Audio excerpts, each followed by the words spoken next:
ছাত্রলীগ নেতাকে পুলিশে দিল যুবদল নেতাকর্মীরা। আমরা নির্বাচনের দিকে এগিয়ে যাচ্ছি, এমনটাই মন্তব্য করেছেন আমির খসরু। দয়া করে যুদ্ধবিরতি লঙ্ঘন করবেন না, বলেছেন ট্রাম্প। ট্রাম্পের যুদ্ধবিরতি ঘোষণার পর একেবারে নীরব হয়ে গেছেন নেতানিয়াহু। এতক্ষণ শুনছিলেন সংবাদ শিরোনাম, এবারে বিস্তারিত।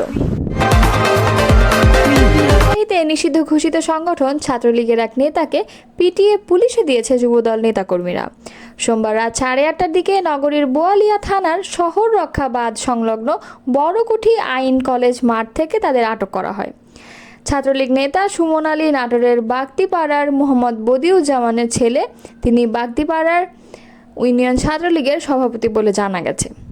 পুলিশ ও প্রত্যক্ষদর্শীরা জানান, সোমবার রাতে বড়কুঠি শহর রক্ষা বাঁধ সংলগ্ন আইন কলেজ মাঠের পাশ দিয়ে হেঁটে যাচ্ছিল ছাত্রলীগ নেতা সুমন। ওই সময় আইন কলেজ মাঠে যুবদলের এক নেতাকর্মী বসে আড্ডা দিচ্ছিল। তাদের একজন ছাত্রলীগ নেতা সুমনকে চিনে ফেলে। যুবদল নেতাকর্মীরা চারদিক থেকে ঘিরে ধরে সুমনকে মারধর শুরু করে। কলেজ মাঠে এনে আরেক দফা পেটানো হয় তাকে। এতে সুমনের গায়ে শার্ট ছিঁড়ে যায় এবং মুখসহ শরীরের বিভিন্ন স্থানে জখম হয়। পরে যুবদল নেতাকর্মীরা পুলিশ ডেকে ছাত্রলীগ নেতা সুমনকে সোপর্দ করেন। বোয়ালিয়া মডেল থানার ওসি মোস্তাক আহমেদ বলেন, গত 5 আগস্ট বৈষম্য বিরোধী ছাত্র জনতার আন্দোলনে হামলার একটি মামলায় গ্রেফতার দেখিয়ে সুমনকে আদালতের মাধ্যমে কারাগারে পাঠানো হয়েছে।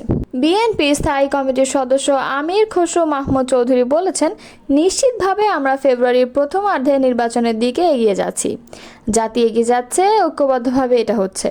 সোমবার রাজধানীর গুলশানে বিএনপি চেয়ারপারসনের রাজনৈতিক কার্যালয়ে লিয়াজু কমিটির বৈঠক শেষে তিনি এসব কথা বলেন। জাতীয় নির্বাচনের তারিখ ঘোষণা নিয়ে সাংবাদিকদের প্রশ্নের জবাবে আমির খসরু বলেন, যতবার নির্বাচন হয়েছে মনোনয়নের দাখিলের তারিখ, বাছাই করার তারিখ, নির্বাচনের দিনক্ষণ সবগুলোর একটা শিডিউল দেওয়া হয়। সেটা নির্বাচনের এত আগে কোনো সময় দেওয়া হয় না, এটি নির্বাচনের কাছাকাছি সময় দেওয়া হয়। সব নির্বাচনে কিন্তু একই অবস্থা, সুতরাং আমাদের ততটুকু অপেক্ষা করতে হবে। তবে নিশ্চিতভাবে ফেব্রুয়ারির প্রথমার্ধে নির্বাচনের দিকে আমরা সবাই এগিয়ে যাচ্ছি। তিনি বলেন, প্রধান উপদেষ্টা ও আমাদের ভারপ্রাপ্ত চেয়ারম্যানের মধ্যে লন্ডন বৈঠকে ফেব্রুয়ারির প্রথমার্ধে নির্বাচনের নিয়ে যে আলোচনা হয়েছে তা জনগণ অত্যন্ত ইতিবাচকভাবে নিয়েছে।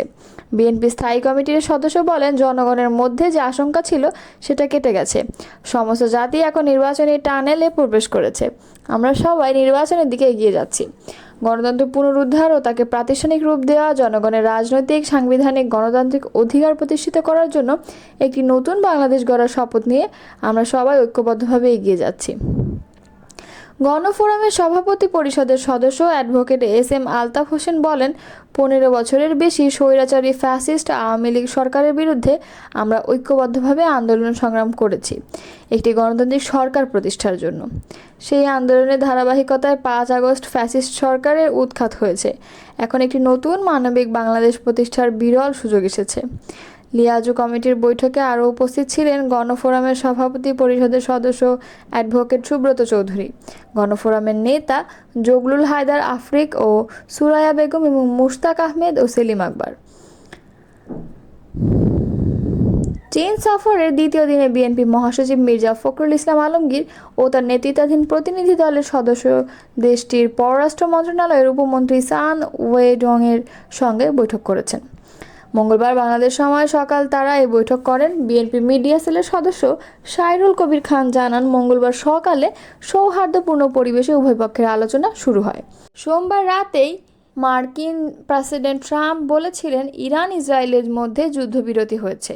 একই সঙ্গে দুপক্ষকে যুদ্ধবিরতি মানার কথা বলেন তিনি। তবে ট্রাম্পের এই ঘোষণা দেওয়ার ঘণ্টাখানেক আগে ইসরায়েলে ক্ষেপণাস্ত্র হামলা চালায় ইরান। এতে দখলদার ইসরায়েলের 4 নাগরিক নিহত হয়েছে।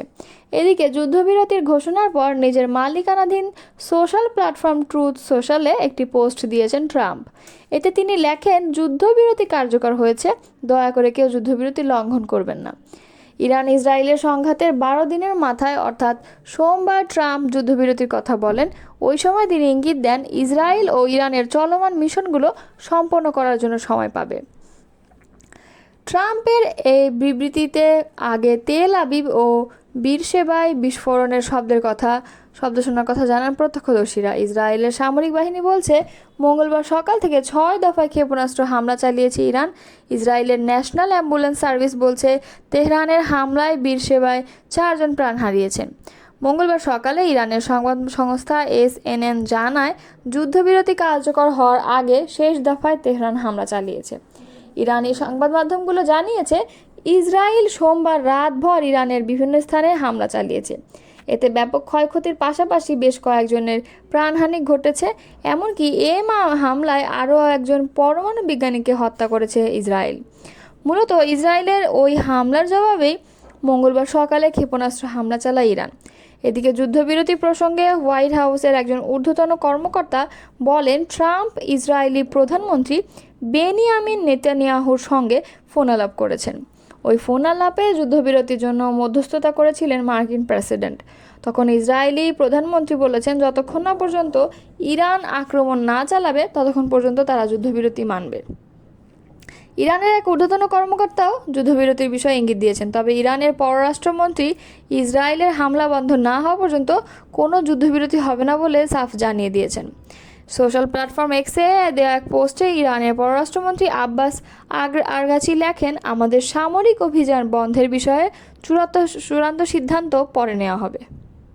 ইসরায়েল ও ইরান একটি সম্পূর্ণ ও সর্বাত্মক যুদ্ধবিরতিতে সম্মত হয়েছে বলে সামাজিক মাধ্যমে দেওয়া এক ঘোষণায় মার্কিন প্রেসিডেন্ট ডোনাল্ড ট্রাম্প জানিয়েছেন। তবে এখন পর্যন্ত ইসরায়েল বা ইরানের পক্ষ থেকে আনুষ্ঠানিকভাবে যুদ্ধবিরতির বিষয়টি নিশ্চিত করা হয়নি। এছাড়া ট্রাম্পের যুদ্ধবিরতি ঘোষণার পর থেকে একেবারে নীরব হয়ে গেছেন ইসরায়েলের প্রধানমন্ত্রী বেঞ্জামিন নেতানিয়াহু। মঙ্গলবার এ তথ্য জানিয়েছে সংবাদ মাধ্যম আল জাজিরা। সংবাদ মাধ্যমটি বলছে ডোনাল্ড ট্রাম্প ইসরায়েল ও ইরানের মধ্যে যুদ্ধবিরতির ঘোষণা দেওয়ার পর বেশ কয়েক ঘন্টা পেরিয়ে গেলেও এ বিষয়ে কোনো মন্তব্য করেননি ইসরায়েলের প্রধানমন্ত্রী বেঞ্জামিন নেতানিয়াহু। ইসরায়েলি সংবাদ মাধ্যম জেরুজালেম পোস্টের খবরে বলা হয়েছে সোমবার রাত গভীর পর্যন্ত নেতানিয়াহু নিরাপত্তা মন্ত্রিসভার এক বিশেষ বৈঠক করেন। ওই বৈঠকে তিনি মন্ত্রীদের বলেন তারা যেন যুদ্ধবিরতি নিয়ে প্রকাশ্যে কোনো মন্তব্য না করে। অন্যদিকে ইরান জানিয়ে দিয়েছে যদি ইসরায়েল তাদের উপর হামলা বন্ধ করে তাহলে ইরানও প্রতিশোধমূলক হামলা বন্ধ করবে। তবে যুদ্ধবিরতির ঘোষণার পরও ইসরায়েল লক্ষ্য করে একাধিক দফায় হামলা চালানো হয়েছে। ইরানের হামলা ইসরায়েলের বিয়ারশেবা শহরে এ পর্যন্ত অন্তত 3 জন নিহত হওয়ার খবর পাওয়া গেছে। এদিকে ইসরায়েলি কর্তৃপক্ষ এখনও আনুষ্ঠানিকভাবে যুদ্ধবিরতির ব্যাপারে কিছু জানায়নি বলে পরিস্থিতি এখনও অস্থির ও অনিশ্চিত বলেই মনে করা হচ্ছে। একই সঙ্গে ইরান যুদ্ধবিরতির শর্ত ভাঙায় তেহরানকে কঠোর জবাব দেওয়ার জন্য ইসরায়েলি সেনাবাহিনীকে নির্দেশ দিয়েছে তিনি। মঙ্গলবার এই তথ্য জানিয়েছে ব্রিটিশ সংবাদ মাধ্যম বিবিসি। সংবাদ মাধ্যমটি বলছে ইসরায়েল অভিযোগ করেছে যে ইরান যুদ্ধবিরতির শর্ত ভেঙেছে।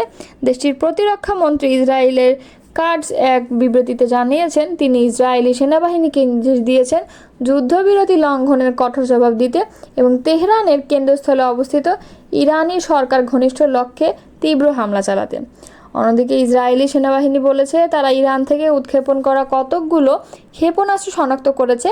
তারা বলছে আকাশ প্রতিরক্ষা ব্যবস্থা হুমকি প্রতিহত করার জন্য কাজ করছে।